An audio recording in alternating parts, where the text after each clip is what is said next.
Hi there. How are you guys doing? Well, I realized that 10-1 was quite the marathon, and I apologize for that. There's so many little ideas to go through. This one maybe shouldn't, I'm hoping won't take too long. So what we're going to start to do is we're going to start changing our radicals into rational expressions. And that's just kind of a fancy way of saying we're going to take our radicals and our cube roots, our fourth roots, our square roots, and change them into fractional exponents. So I'm just going to kind of go through a few and then we'll look at the notes just to kind of give you an idea because the notes just kind of jump into it really fast. But yeah, let me move this down slightly. Okay, if we have like the square root of x, okay. Now the square root of x, the index is a 2. So what, it's kind of like a gatekeeper, the index is a 2. So you're looking, if you have 2 of something, it comes out. In this case, we don't. So I can rewrite this using a fractional exponent or a rational exponent. Those two statements mean the exact same thing.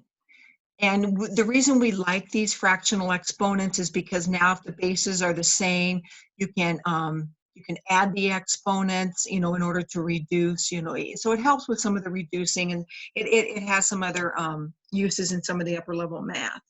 But you'll need to go from, this is called radical notation. And again, the 2 won't be there.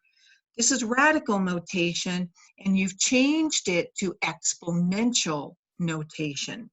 So this is our radical notation, and we've changed it into exponential notation.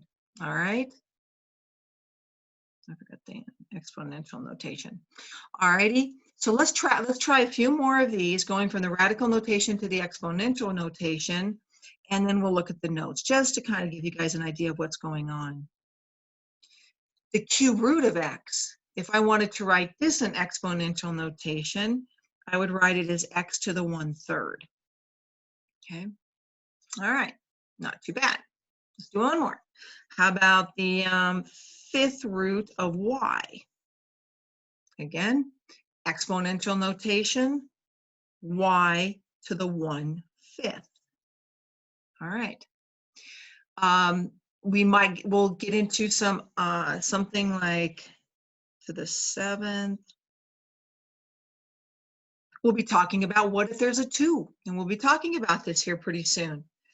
If there's a 2, well, all of these had a 1 in the numerator because you'll remember that if we don't write the exponent in, it's a 1.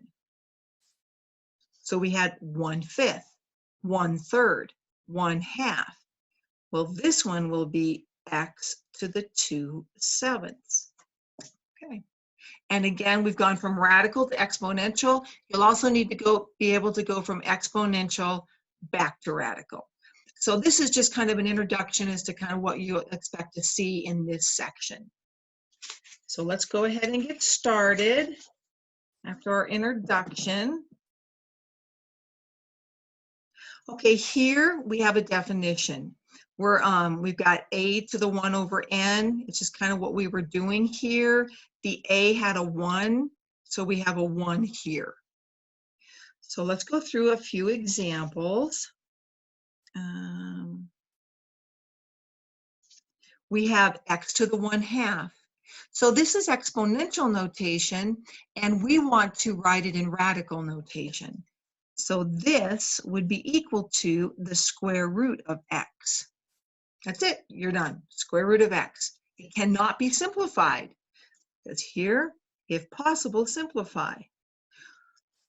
Well, we got it in radical notation, 1/2. In order to simplify or to reduce, we would have to have 2 of something because our gatekeeper is a 2. We just don't write it in on the square roots. You have to have 2 of something in order to pull it out, and we don't. So your answer is just square root of x. Okay. All right. Let's look at B. Now, first off, I see a negative. Well, can I have this negative here? Is it possible? The only time you can have a negative is if it has an odd index, and it will have an odd index. So if I were to rewrite this, in radical notation, the 3 goes here, and I have a -8. So the base here in exponential notation, you have your base and your exponent. The base becomes the radicand, and this exponent, this denominator becomes the index. But now we have to do part 2, and that's to simplify if possible. Again, I need to have 3 of something in order to simplify. Does 8 contain 3 of a number that you multiply together? Do you multiply 3 of anything together? Well, here, this is 4 times 2. Well, I have 3 2's in the 8. So it will reduce. These will come out as a 2. And whenever you have a negative, it just stays negative. So I wrote it in radical notation. I've got the square root of, the cube root of 3 and, the cube root of a -8. Okay, I wrote it in radical and then I reduced it because I needed 3 of something, which I had. Sometimes you don't have enough, so it just stays. Let's look at C. Changing this to radical notation. Okay, my radicand inside is inside the parentheses, the whole parentheses. My index is a 5. And we have the 5th root of ABC. Can this be reduced? Because we wrote it in radical notation, can it be reduced? Well, I've got 1A, 1B, and 1C. I don't have 5 of anything. So that would be your answer. It could not be reduced. Let's look at another one. I have 1/2. 1/2 means square root. So I will put, this is my base is going to become my radicand. Just kind of get you used to the language. My index is a 2. Now, we don't normally put the 2 there. You just assume it's 2. Square root of 25, x to the 16th. Now, let's see if we can reduce it. We need 2 of something. Let's start with the 25 and see if I have 2 of something in the 25. And most of you realize that the square root of 25, since it is 5 times 5, is 5. So I have a 5. Okay, that's part of my answer. The square root of 25 is 5 because I have 2. I'm looking for 2 of something. Now the 16. What you need to do is you need 2 of something that give you x to the 16th. How can I find that? Well, go ahead and and we'll be working on these some more in the next section, but take 16 divided by 2, and that'll give you an idea of your exponents. 16 divided by 2 is 8. So I have 2 groups of 8. Check it. Is that right? Again, when you multiply, you add exponents. 8 plus 8 is 16. So division can give you an idea of what those will be here. So I have 2 groups of 8. If you have 2 of something, they come out. Okay, and there's your answer. And it doesn't look like in this section they're going to worry about absolute values. And you wouldn't need it on this one anyways, because x to the 8th, it's an even power, will always be positive. You only have to have the absolute values when you have the odds. But in this section, they shouldn't require the absolute values. All right. That's something I didn't check on, but I think you should be fine. All right, let's look at this one right here, this next section. Now we're giving this in radical notation, and we want to go to exponential notation. So we have our radicand becomes the base. Notice that when if you had the base here, notice the parentheses. It's really important that you remember those parentheses. So when you do have something more than just like a single number or a single variable, that's the hard part. is you have to have the parentheses. And this is a 5, so this is 1/5. And you're done. That's all there is to this. So you've gone from a radical notation to an exponential notation. All right, let's try the next one. My radicand is this entire fraction here, this entire rational expression. So I'm going to go ahead and put that in parentheses, the radicand in parentheses as the base, and the power is 1/7. These two statements mean exactly the same thing. Two ways of writing the same thing. Okay, let's try the next one. My radicand is 5x, so I'm going to put the whole thing in parentheses. This is a square root. We don't have the 2 there. So we write it as 1/2, but it should be, it is there, it's 2, we just don't write it in, so you just have to know that it's 1/2. And you're done. That's all there is to go from radical notation to exponential notation. They didn't ask you to reduce. And again, here, the note down here, parentheses are very important when going from radical notation to exponential notation. That's the hard part, is remembering those. Okay, our next part is rather than having things to the first power, we kind of talked about this in the introduction, we may have an exponent on something. And how do we do that? How do we handle that? And we did talk about it in the introduction. You need to remember that these two things mean the same thing. So you can take a to the, or you can take the nth root of a and then take it to the m power, or you could take a to the m power and that answer the nth root. So what they're saying here, the main point is it doesn't matter the order. And we'll go through some examples to explain that. It's just that usually this order is easier, to do the nth root first and then take it to the m power. But we'll go ahead and do both in both cases, and you'll come to realize that this order is better. But again, the order doesn't matter in reducing. So let's look through some examples here. All right, what do we got? All right, write an equivalent expression using radical notation and simplify. All right, so what we're going to do is we're going to write this in radical notation. And just at the bottom of that previous page, I know that we have 2 options. I don't think I'll get that previous page up.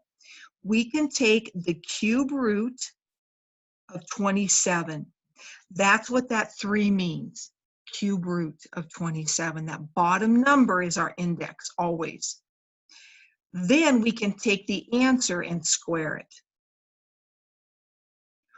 Or you could take and square the 27 and then take the cube root of that. You'll get the same answer, whether or not you square it and then take the cube root, or take the cube root and then square it. Let's do this one here first. Let's take the cube root of this fraction. Let's do the bottom part of the fraction first, the cube root, and then square it. The cube root of 27. Well, hopefully by now you realize that there are 3 3s in 27. So we're looking for 3 of something. So those 3s are going to come out. So the cube root of 27 is 3.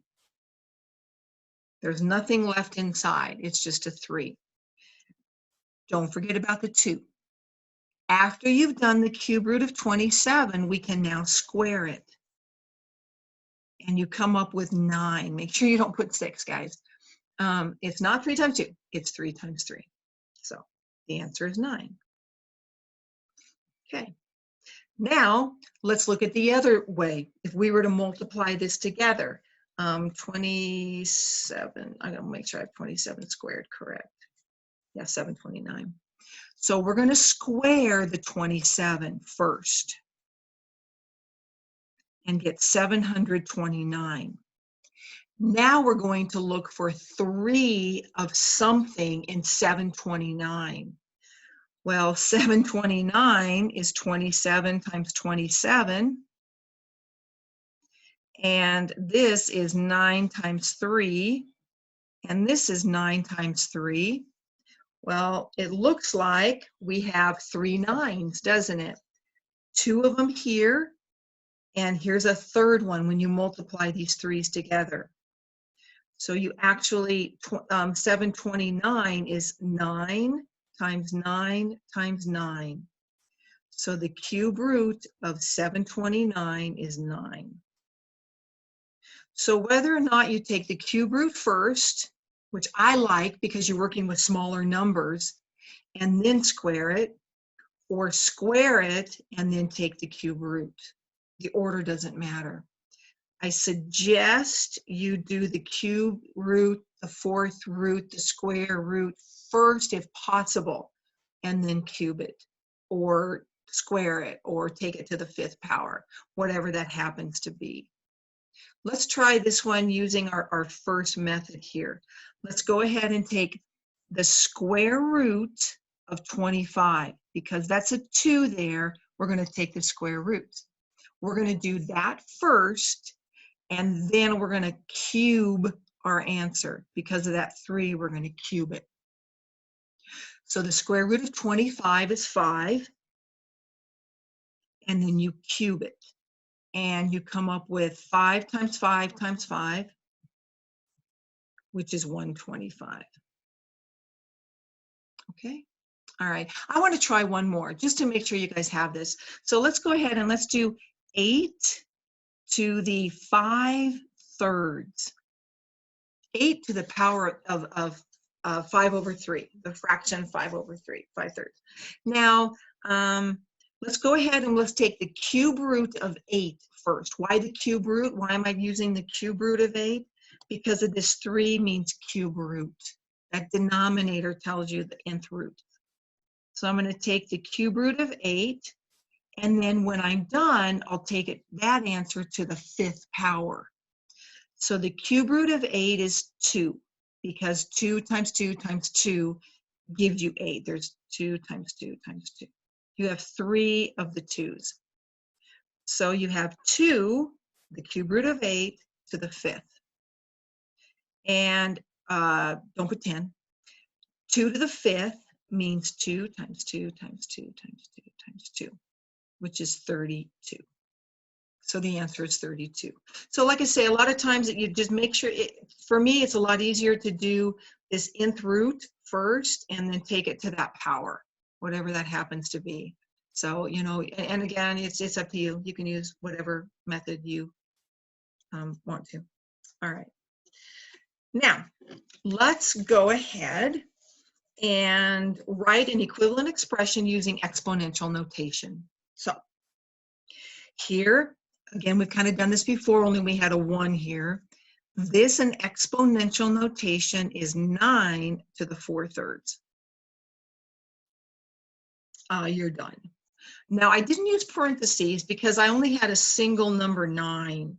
Right? It's not wrong if you were to put parentheses around the 9, but it's not necessary. Because it's just a single number or a single variable, you don't need the parentheses.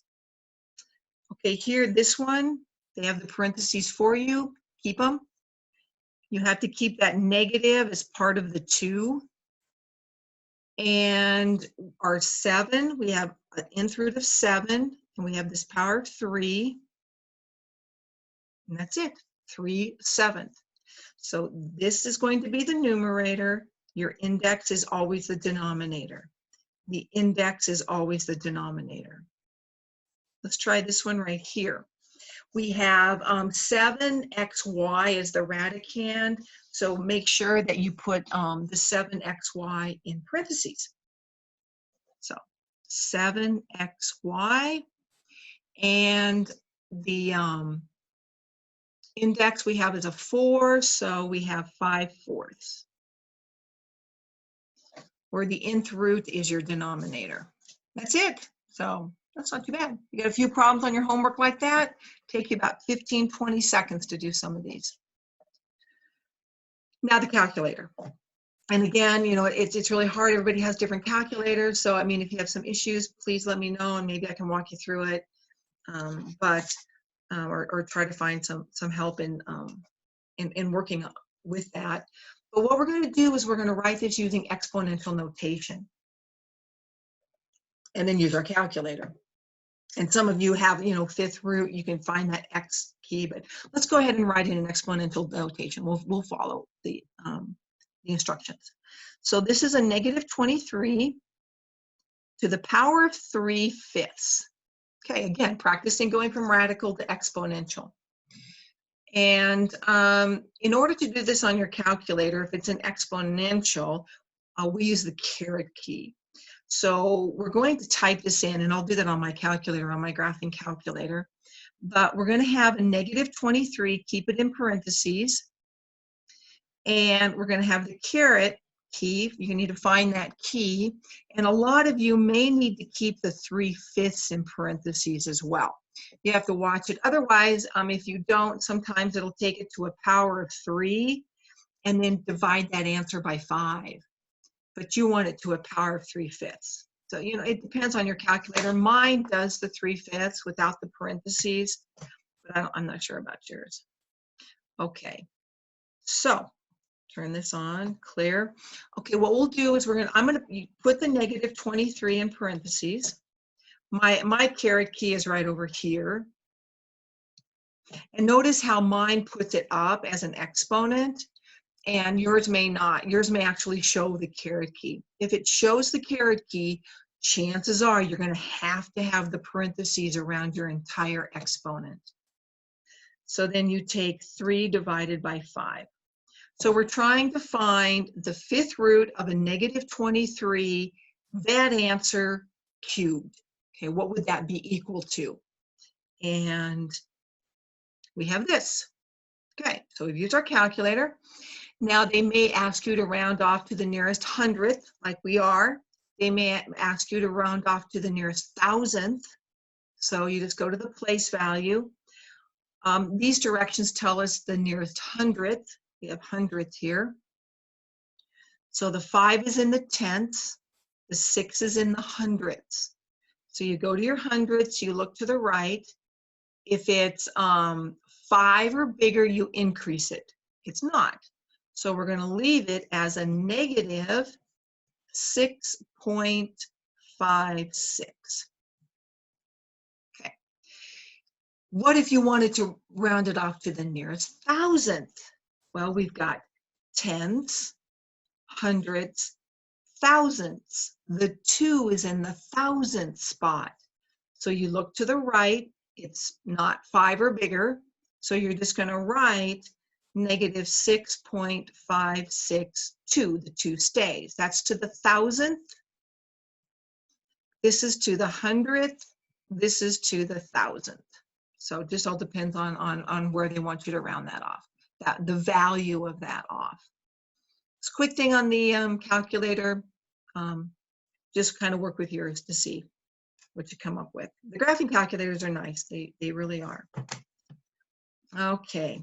Well, the nice thing about this is we get to review some negative exponents back from chapter 3. So they're going to come back again. Let me find the focus on this. There it is. Perfect. Negative exponents. So look at the example right up here. So if you have a negative m over n, now remember the negative doesn't change the sign, the negative changes position. So if the negative is an exponent, the negative changes the position of the base. And when you change the position, the negative disappears. So this comes into the denominator and it becomes a positive m over n. Or if you look here, writing it in radical notation, you get a to the m to the nth root. Okay, so you can kind of follow that here. So let's go ahead and we're going to write an equivalent expression with only positive exponents. So we want to have only positive exponents and simplify if possible. Some of these you can't simplify, and some of them you will. Okay, now looking at this right here, I have a negative exponent. So this means I have 1 over 9 to the 1/2. Now, could you have taken 9 to the 1/2 first? Remember, 9 to the 1/2 means the square root of 9. Could you have done that first before you took care of the negative? Yes. So the order here with these exponents doesn't matter. You can flip it and then take the square root, or take the square root and then flip it. We're going to go ahead and go through the process that they did up here, and then we'll look at the other order. So we flipped it, and now we have 9 to the 1/2, which is 9 to the square root. Those mean the same thing, and you come up with 1/3 as an answer. Or you could have taken 9 to the 1/2, or the square root of 9, and then flipped it after that. And a lot of times you can just do that in your head. You know, okay, 1/2 means square root. The square root of 9 is 3. And then you flip it and you get 1/3. So the square root of 9 is 3, but then you still have to flip it. Okay. So either way, square root, then flip it, square root, if it can be reduced. Okay, let's look at this one right here. Now this one's a little different.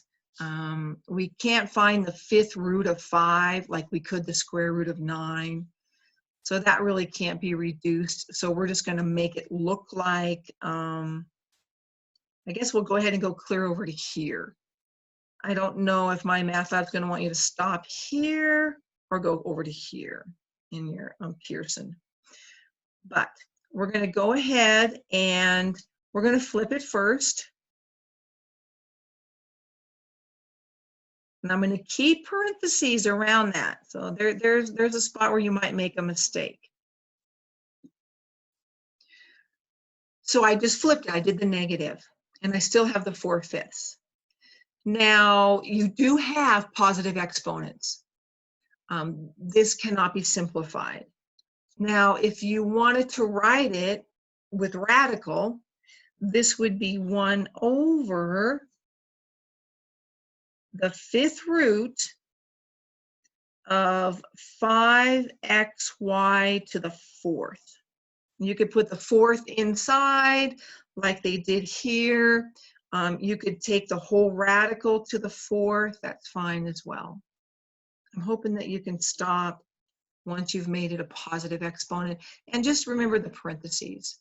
But make sure you know how to go from here, the rational exponents, to radical notation. All right, let's try another one. Okay, so we've got 64 to the negative 2/3. So it looks like, analyzing this, kind of like we did here, we knew that we couldn't take the 5th root of 5, so we just started moving things. But can you take the cube root of 64? Then once you do that, could you square it? And once you do that, could you flip it? And to me, that seems like a logical order, is to find the cube root of 64 first. Maybe just because I know there is a cube root of 64. 4 times 4 times 4 is 64. So the cube root is 4, and then I can square it. That gives me 16 to the negative 1 is 1/16. So you can take the cube root, okay, of 64, okay, writing it in radical, and 4 times 4 times 4 is 64. So then I get 4, but then you have the 2 here, which means square it. That gives you 16. Then you have the negative, which means flip it over. So that works. Okay. All righty. Let's look at some other ones that have negative exponents that you may not be able to simplify. What about this one? I have a negative 2/3. What is to the negative 2/3? That's what I need to get rid of and write it, because we don't want any negatives. So what goes underneath? Does the 4 go with the x to the 2/3? And no, it doesn't. It would have to have parentheses around the 4 and the x. I'd have to have parentheses in order for the 4 to come down. So the 4 stays. The y to the 1/5 stays.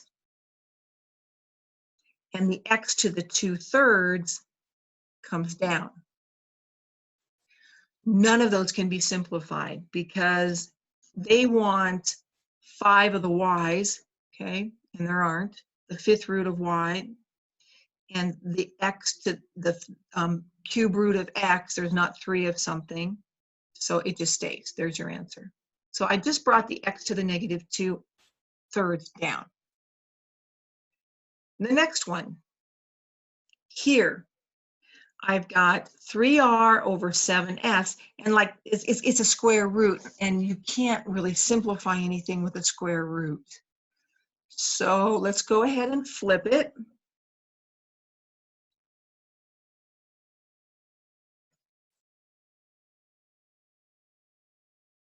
So I flipped it, and I still have the 5/2. Okay, everything is still to the 5/2. I've just flipped it. And you can stop there because you have positive exponents. I just flipped what was inside. So I think maybe what's confusing is sometimes, like here I flipped first on these when I'm reducing something. Here I didn't flip it till the end. And you just kind of have to reason through, especially, because I could find the cube root of that and square it and then flip it. But if you can't find like the 5th root of what's inside, there's not 5 of anything, then we just went ahead and flipped it. So you just practice those. Okay.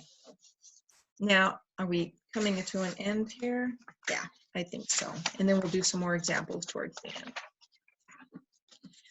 Okay. Now we're going to go back to our exponential rules, which were from chapter 3. If you're multiplying common bases, you add exponents. If you're dividing with common bases, you subtract exponents.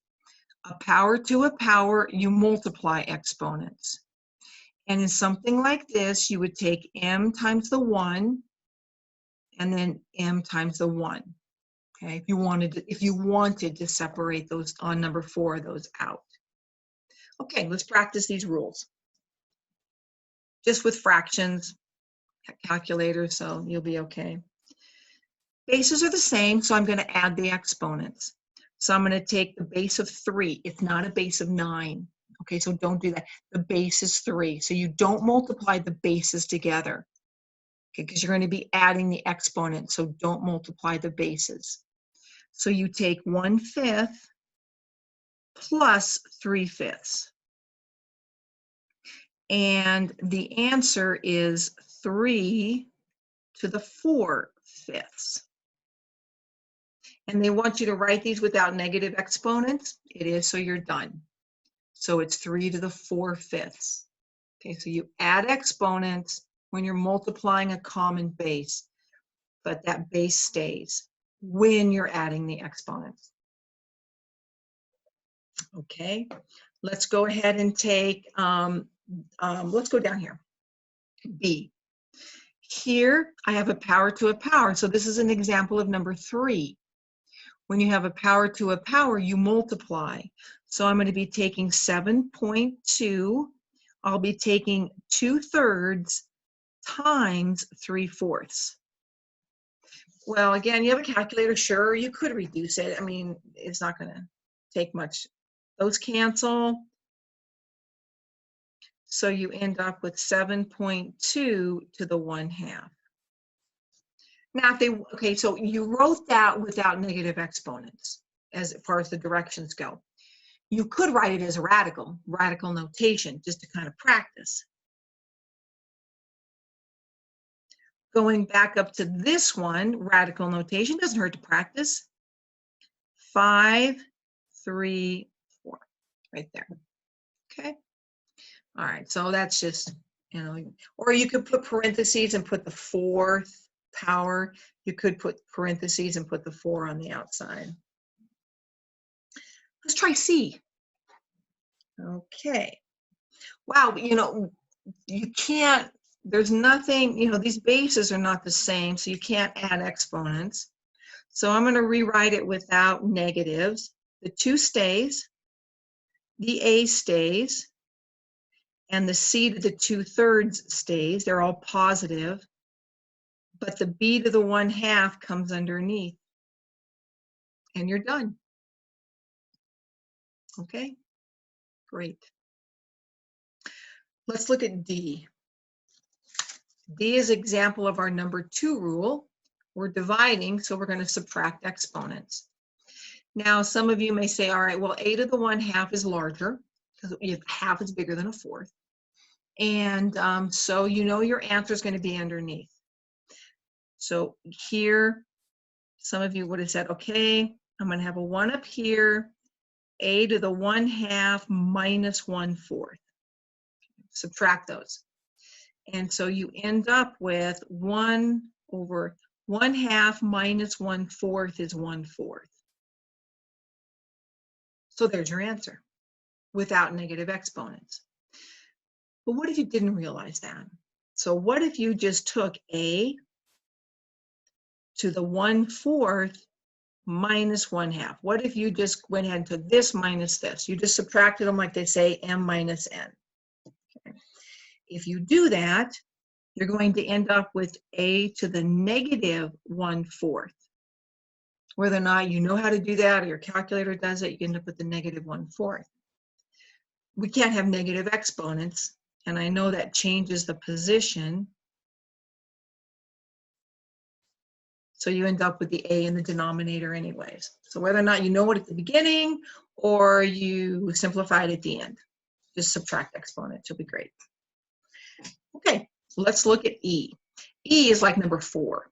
Okay, so what we're going to do, number 4 means you take this exponent times this one. It's kind of like number 3.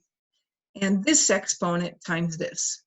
So we'll have A to the negative 1/3 times 1/2, B to the 2/5 times 1/2. That's quite the stem on the B. Oh well. So when we multiply these two together, so it's kind of like almost like a distributive type idea here, I end up with A to the negative 1/6. Okay. Times B, those cancel, B to the 1/5. When I multiply 2/5 times 1/2. The thing is they don't want negative exponents. The B's fine, but the A is going to have to come underneath. B to the 1/5 over A to the 1/6. I think that's legible. And you're done. So there's your answer. Okay, let's look at, and you can't really, you could put these under radicals. This would be under a 5th root, and this would be under the 6th root. All right, let's do F. Wow, I have 2 to the negative 1/3, x to the 4th, y to the negative 2/7, all to the 1/2.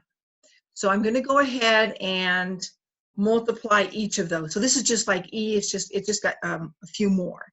This times this times this times this.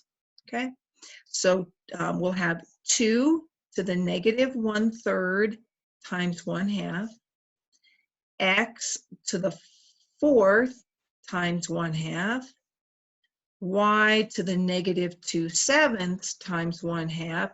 If I had like a z to the 1st, I'd take z to the 1st, the 1 times 1/2. Okay, so here, this right here, multiplying 2 to the negative 1/6. This one, 4 times 1/2, half of 4. x to the 2. 4 times 1/2 is 2. Y, negative 2/7 times 1/2, these cancel, and you end up with a negative 1/7. So we're almost done because we can't have negative exponents. So we've got x squared in the numerator, and we'll have 2 to the 1/6, y to the positive 1/7. So you change their position and then they become positive. All righty, perfect. So then you're done. Okay, so I'm hoping that, it's kind of a review of the rules. We're dealing with fractions now. It's really no different than before. Last page. Well, at least it's not an hour and a half like the last one. Good. So simplify radical expressions. We're going to be simplifying some of these, and use rational exponents to simplify. Do not use exponents that are fractions in your final answer. So that means we're going to change it back to radical notation. But this right here, we're going to rewrite this as 5x to the 3rd, or you could, and the 6 goes underneath your power. Okay.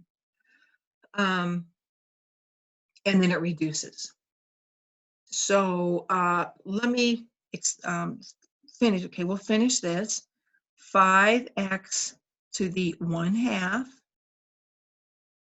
And this is the square root of 5x. Okay. I want to explain this another way, in case you didn't see where this 3/6 came from. Another way is 5x cubed to the 1/6. Okay. Because that whole thing, this whole thing can have to the 1/6, and you multiply a power to a power. So it's kind of reviewing that third rule there. I like this, just put the 6 underneath, but just in case, some of these you're going to need to do them like this, where you multiply. So you have 5x, 3 times 1/6 is 1/2. You put your 3 over 1 and it cancels out, which comes out to be the square root of 5x. So sometimes you can just put it underneath, but there are going to be a few where we're going to have to do this idea right here. Okay, let's look at the next one, b. Here's our numerator. The denominator is 5, so this can be written. So we're writing them as rational exponents, and then we're reducing. So this comes out to be t to the 4th, and you're done. Okay, so write it as a fractional exponent and then reduce it. Let's look at the next one. I've got, again, your parentheses when you've got more than one thing in the radicand. This right here is 12 thirds. 12. I hope you guys see that. I wish I could ask you, do you guys understand? But, oh well. The 12 is the numerator, the index is in the denominator. So we end up with AB squared C to the 4th. And we don't have any exponents that are fractions. If you wanted to, you could practice the 4th rule, in that this is A to the 4th, 4 times 1, 4 times 2, 4 times 1. B to the 8th, C to the 4th. All right, so you could do that as well, using that 4th rule where you multiply that power through.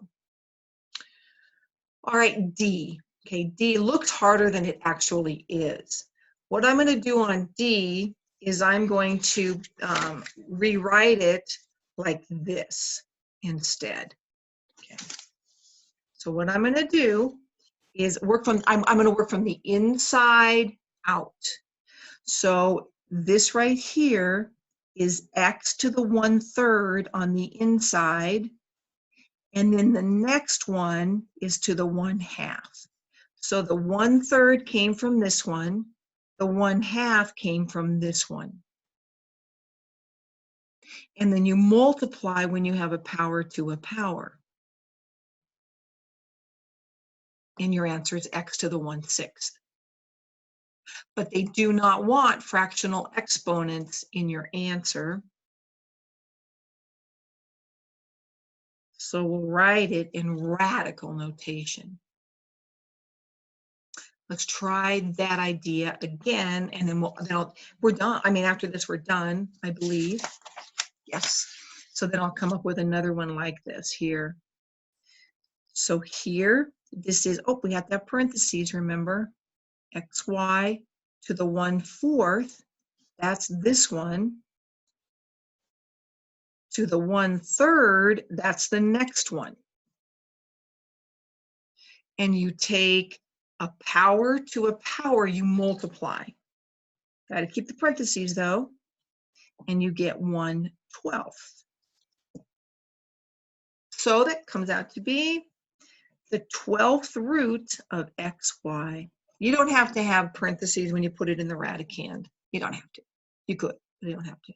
I'm going to try one more. Let's see how you guys do. Let's say I have the square root of the square root of the cube root of y. Let's simplify that. It's not so bad, right? So we're going to work from the inside out. Maybe I'll do a 5 right there. How about that? The square, we have the cube root of y, the 5th root of that, the square root of that. So we have y to the 1/3, working from the inside. The next one to the 1/5, and the next one to the 1/2. So the 1/3 was the cube root, the 1/5 was the 5th root, the 1/2 was the square root. And when you have power to a power, you just multiply them all together. So we end up with y 1/3 times 1/5 times 1/2 is 1/30th, or the 30th root of y. Okay. All right. Well, I hope you guys understood that. And you know, if you come across some issues in the homework, you know, again, I tell you, just contact me, and we can go through it. There's, you know, unfortunately, there's a lot of little ideas in these, and there are different ways of approaching the problem depending upon the problem.